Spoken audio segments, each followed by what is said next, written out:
Шатар сонирхогчдын 2021 оны улсын аварга шалгаруулах шигшээ тэмцээн өндөрлөлөө. Энэ тэмцээний хувьд энэ жил захин хэлбэрээр явагдсанараа ихийг онцлогтой байлаа. Монгол Улсын их хурлын дарга Зандан шатрын ивэлдор шинэ үндсэн хуулийн өдөрт зориулан явагдсан шатар сонирхогчдын 2021 оны улсын аварга шалгаруулах тэмцээнд нийт 360 гаруй шатарчин оролцлоо. Шигшээ тэмцээнд эрэгтэй 75, эмэгтэй 92 шатарчин оролцож шавцаар системээр 8 өрөг тоглож оюун ухаанаас хорин өрсөлдөө.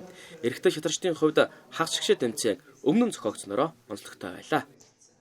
Энэ жилийн тэмцээний онлайн тэмцээний онцлог бол түргэн тоглолтын горимоор 10 минутын хугацаатай, хяналтын хугацаатай ингээд зохион байгуулагдаж байгаа нэг юм онцлог байна. За энэ тэмцээний эмэгтэйчүүдийн аварга шалгаруулах тэмцээн нь бол нээлттэй хэлбэрээр зохион байгуулагдаж байгаа. Юу гэсэн үг вэ гэхээр дидмастер цолгүй. Тэгээд рейтинг нь 2800 хүртэлх эмэгтэйчүүд нээлттэй бүгд оролцох хэрэгтэй байгаа. Мэдээж насан туршид бол оролцож байгаа. Энэ хүүхдүүд бол оролцохгүй. Сонгуулийн насны ийм хүн байх хэрэгтэй юм.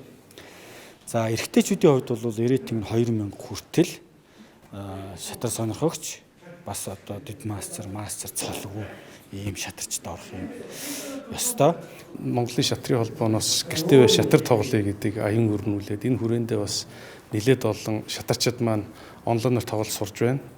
Энэ онлайнаар тоглоно гэдэг нь өөрөө бас шинэ төрөл одоо шинээр их олон хүмүүс энэ тэмцээнд оролцох, онлайнаар тоглож сурах, энэ техникийн болон бусад энэ зохион байгуулалтын юм дээр бас хамтдаа суралцж байгаа юм.